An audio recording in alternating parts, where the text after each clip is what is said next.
एक बार की बात है, काशीपुर में सुरेश और रमेश नाम के दो पक्के दोस्त रहते थे। दोनों ही अनाथ और बहुत गरीब थे और बचपन से ही एक दूसरे के साथ रहते थे और सब काम साथ साथ ही करते थे, चाहे खेल हो, जंगल से लकड़ियाँ लाना हो या गधे चराना हो।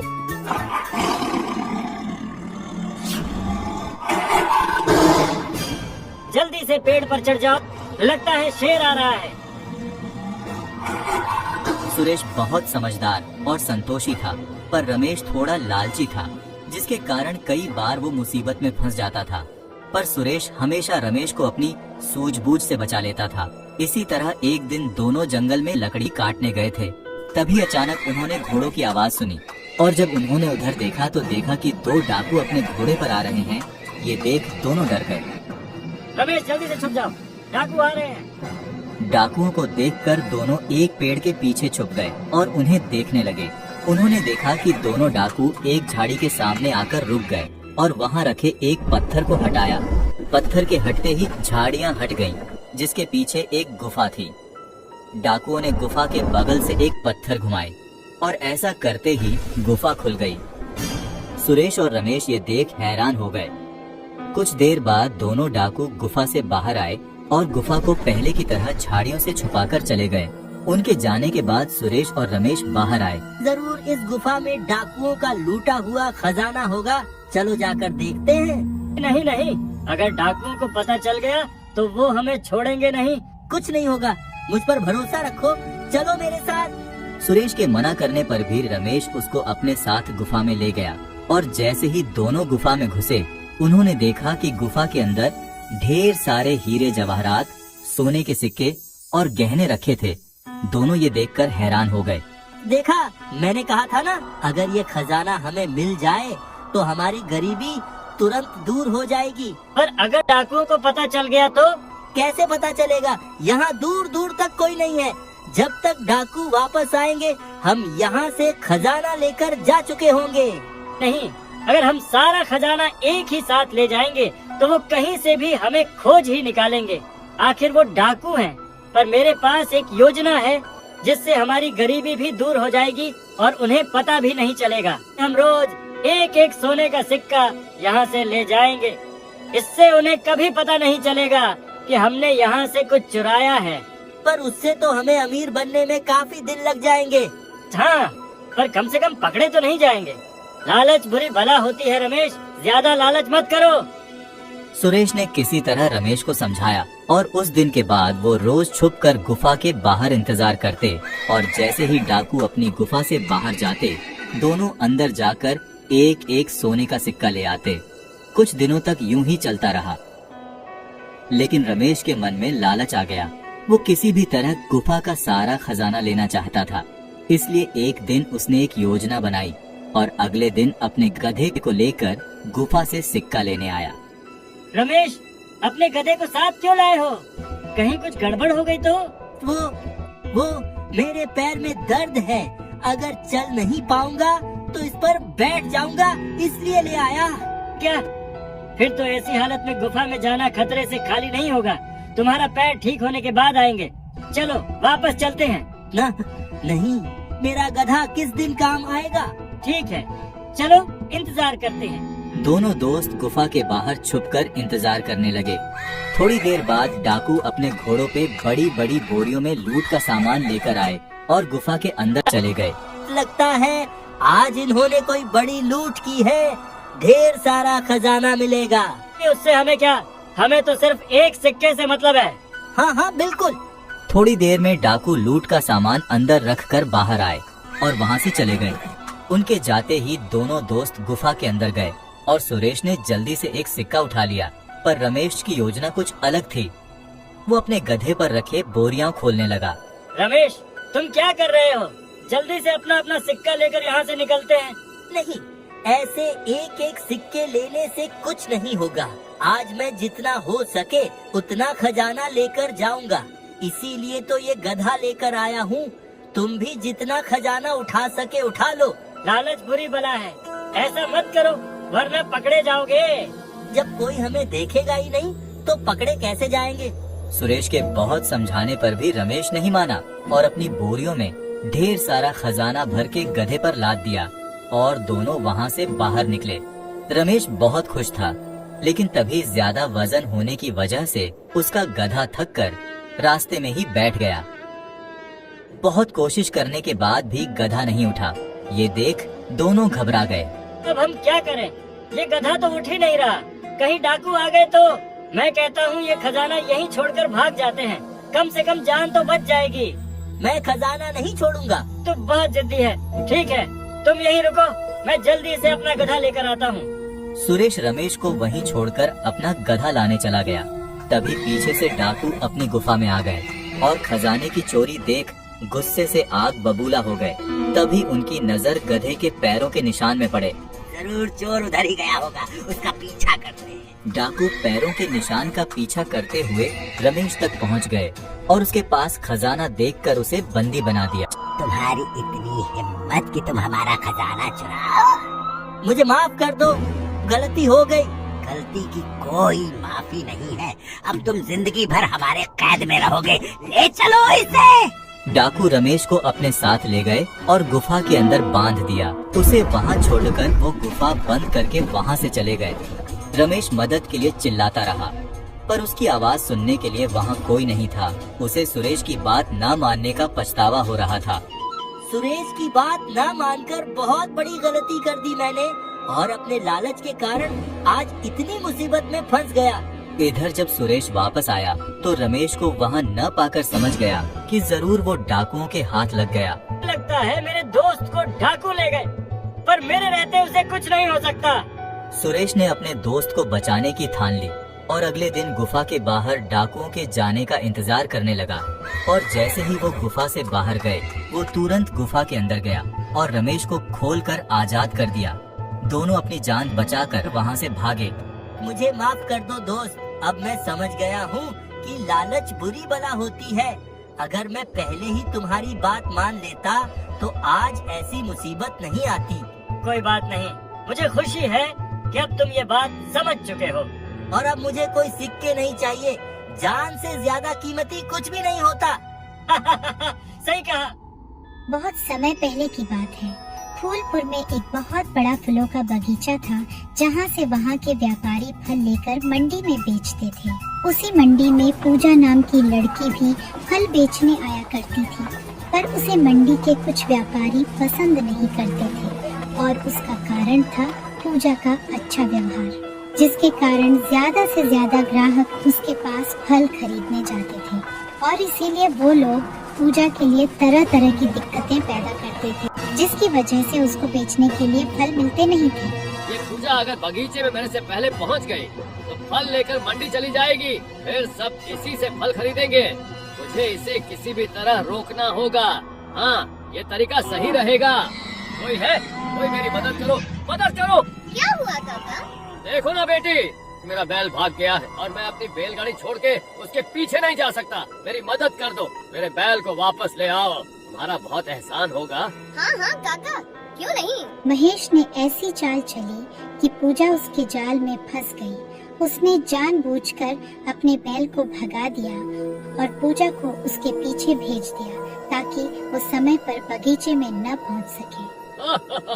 मैं तो चला बगीचे से फल लेने। जब तक पूजा बैल को वापस लेकर आई, बगीचे का सारा फल लोग ले जा चुके थे। पूजा बचे हुए थोड़े बहुत फल लेकर मंडी जाती है, लेकिन महेश के बैल को पकड़ने के चक्कर में उसका इतना समय बर्बाद हो गया था कि वो आज भी मंडी देर से पहुंची जब मंडी बंद होने वाला था। अब आज भी मेरे फल नहीं बिकेंगे। पूजा दुखी होकर वहाँ से चली गई और एक पेड़ के नीचे बैठकर रोने लगी। हर रोज यही होता है, कभी समय पर मंडी नहीं पहुंच पाती। पूजा के साथ रोज रोज यही होने लगा। वह रोज फल लेने बगीचे की तरफ जाती, लेकिन मंडी के दूसरे व्यापारी रोज उसे किसी न किसी काम में उलझा देते थे, जिससे वो कभी भी सही समय पर बगीचे में नहीं पहुंच पाती थी, जिससे वो फल लेकर मंडी भी समय पर नहीं पहुंच पाती थी। हर रोज वो इसी तरह दुखी होकर उसी पेड़ के नीचे बैठ जाती थी।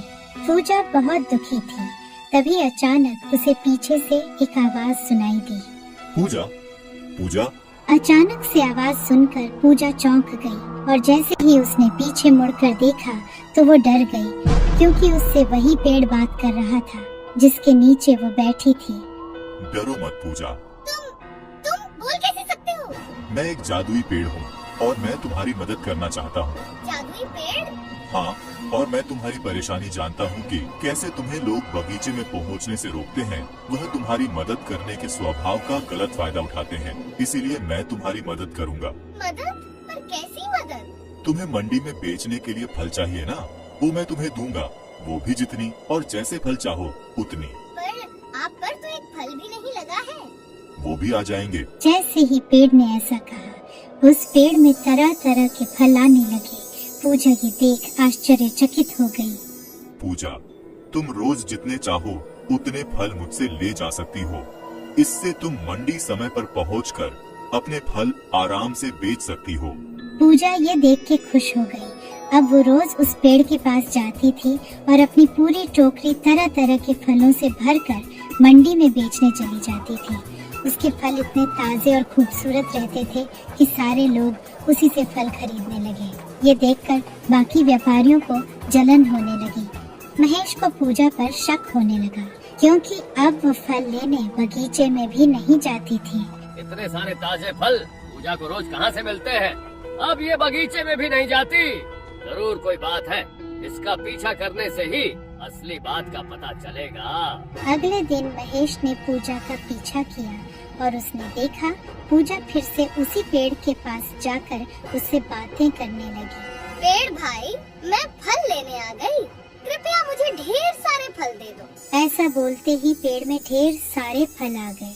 महेश ये देखकर हैरान हो गया। वह चुपचाप पूजा को देखता रहा। ये है असली राज, पूजा को फल ये जादुई पेड़ देता है। ये देखकर महेश ने एक योजना बनाई। अगर ये पेड़ मुझे मिल जाए तो मुझे रोज रोज फल लेने के लिए बगीचे में नहीं जाना पड़ेगा। पूजा के जाने के बाद महेश भी उस जादुई पेड़ के पास गया और उसने वही बोला जो पूजा ने बोला था। पेड़ भाई, मैं फल लेने आ गई, कृपया मुझे ढेर सारे फल दे दो। महेश के बार बार बोलने पर भी पेड़ में एक भी फल नहीं आए। ये देख महेश को गुस्सा आ गया और उसने तय किया कि वो किसी भी तरह उस पेड़ के फल लेकर रहेगा। लगता है तुम ऐसे नहीं मानोगे। कल सुबह तुम्हें काट कर अपने घर ले जाऊंगा, फिर देखता हूँ तुम मुझे फल कैसे नहीं देते। महेश ने पेड़ काटने की बहुत कोशिश की, लेकिन उसे काट नहीं पाया। तब पूजा वहाँ आती है और महेश को पेड़ काटते देखती है और डर के उसके पास जाती है। ये क्या कर रहे हो काका? इस पेड़ को मत काटो। पूजा, मुझे सच्चाई का पता चल चुका है। ये एक जादुई पेड़ है, यही तुम्हें इतने अच्छे अच्छे फल देता है ना। लेकिन अब मैं इसे काट कर अपने घर ले जाऊंगा। चलो हटो यहाँ से। लगता है ये ऐसे नहीं कटेगा। अभी गांव जाकर बड़ा हथियार लेकर आता हूँ। महेश बड़ा हथियार लेने गांव की ओर जाता है। ये देख पूजा पेड़ के पास जाकर विनती करती है। पेड़ भाई, अब आपकी सच्चाई लोगों को पता चल चुकी है। अब आप यहाँ सुरक्षित नहीं हैं। आप यहाँ से चले जाइए। पूजा के ऐसा कहते ही पेड़ के चारों ओर एक रोशनी फैलने लगी और देखते ही देखते उस पेड़ ने एक इंसान का रूप ले लिया। ये देख पूजा के आश्चर्य का ठिकाना नहीं रहा। धन्यवाद पूजा, मैं परिलोक का एक राजकुमार हूँ। बहुत साल पहले मैंने गलती से एक ऋषि की तपस्या भंग कर दी थी और उन्होंने मुझे पेड़ बनने का श्राप दिया था और कहा था कि जब तक कोई मुझे खुद अपने मन से यहाँ से वापस जाने को नहीं कहता, तब तक मैं पेड़ ही बना रहूंगा। आज तुमने मुझे यहाँ से जाने को बोलकर मुझे श्राप मुक्त कर दिया। चलो अच्छा है, आप अब हमेशा के लिए श्राप मुक्त हो गए। हाँ, तुम बहुत ही अच्छी लड़की हो। ये लो, इस फल के बीज अपने घर में लगा देना, फिर तुम्हें कभी फलों की कमी नहीं होगी। फल पूजा को देकर राजकुमार वहाँ से गायब हो गया। पूजा ने उस फल का बीज अपने घर में लगा दिया और देखते ही देखते उस बीज ने एक पेड़ का रूप ले लिया और उसमें तरह तरह के फल लग गए। अरे वाह, ये तो एक जादुई पेड़ है। उस दिन के बाद पूजा को कभी भी फलों की कमी नहीं हुई। वह जो भी फल चाहती थी, जादुई पेड़ उसे दे देता। एक बार की बात है, एक गांव में राजू नाम का एक चरवाहा अपने माता पिता के साथ रहता है। वैसे तो वो बहुत अच्छा लड़का था, पर उसे एक ही बुरी आदत थी। झूठ बोलने की। झूठ बोलने के साथ साथ वो बहुत लापरवाह था। उसका किसी भी काम में मन नहीं लगता था। एक दिन राजू स्कूल से आने के बाद आराम कर रहा था। तभी उसके पिता ने वहाँ आकर उससे पूछा, राजू, तुमने स्कूल की पढ़ाई कर ली? हाँ पिताजी, कर ली। ठीक है, मैं भेड़ों को चराने जा रहा हूँ। ठीक है पिताजी। राजू ने अपने पिता से झूठ बोला क्योंकि उसने कोई पढ़ाई नहीं की थी। वाह, आखिर मेरा झूठ मेरे काम आ ही गया। राजू ऐसे ही सबसे झूठ बोलता रहता था। फिर एक दिन राजू के पिता बीमार पड़ गए, जिसके कारण वो अपने भेड़ों को चराने नहीं जा पाए और उन्होंने राजू को बुलाकर भेड़ों को चराने का काम दिया। बेटे राजू, मेरी तबीयत ठीक नहीं लग रही, इसलिए मैं चाहता हूँ कि कुछ दिनों तक तुम भेड़ों को चराने ले जाओ। हाँ हाँ पिताजी, क्यों नहीं। पर हाँ, भेड़ों का ध्यान रखना, एक भी भेड़ खोनी नहीं चाहिए। कहीं खेल कूद करने के चक्कर में मत लग जाना। मेरे साथ सारे भेड़ बिल्कुल सुरक्षित रहेंगे। भेड़ों की सुरक्षा का भरोसा दिलाकर राजू उन्हें चराने पास के जंगल में ले गया।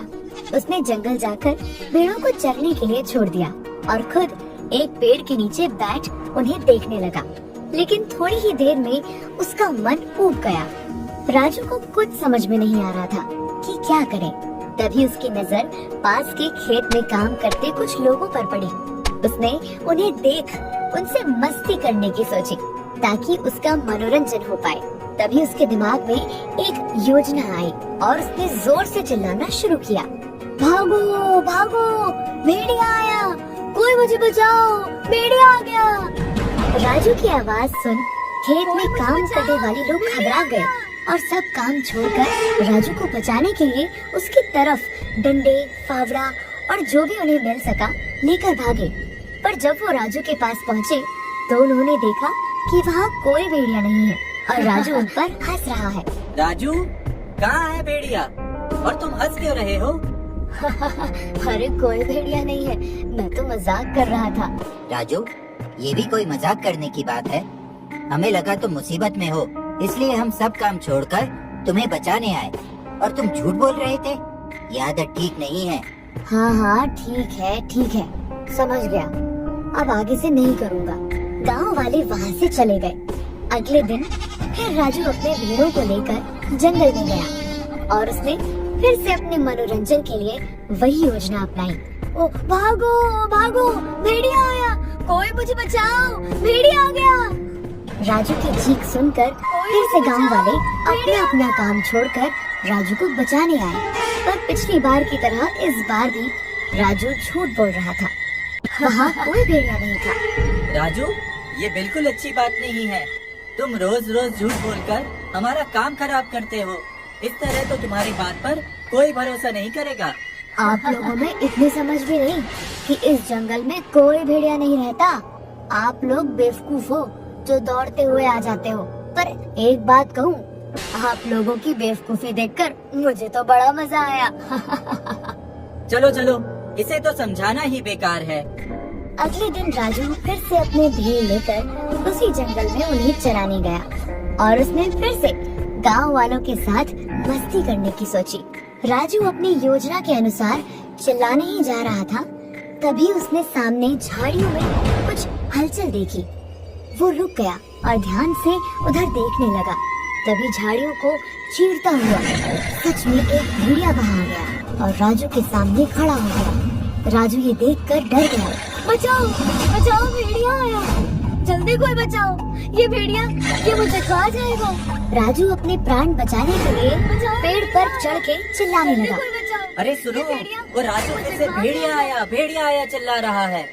चिल्लाने दो, अब उसके झूठ के जाल में हम फंसने वाले नहीं हैं।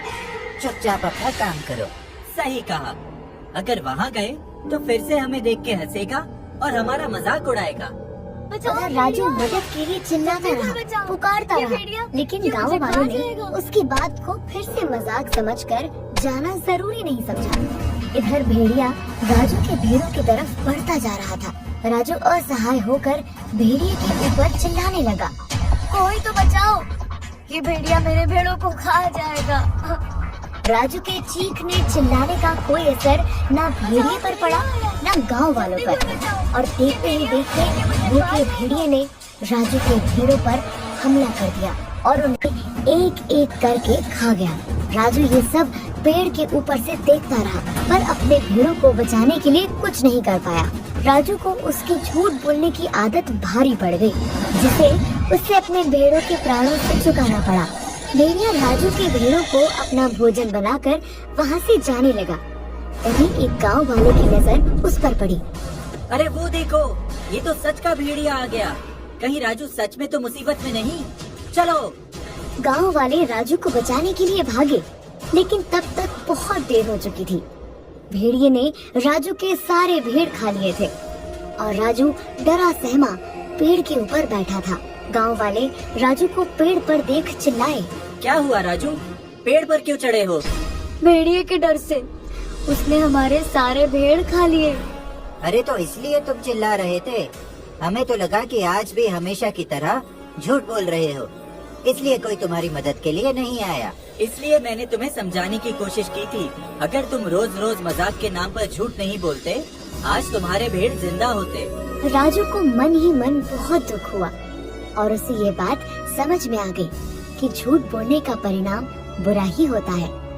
गांव वालों ने मिलकर राजू को पेड़ से उतारा और राजू को अपनी गलती का एहसास हो गया था। उसने कसम खाई कि आगे से कभी झूठ नहीं बोलेगा और गांव वालों से अपने झूठ से परेशान करने के लिए माफी भी मांगी।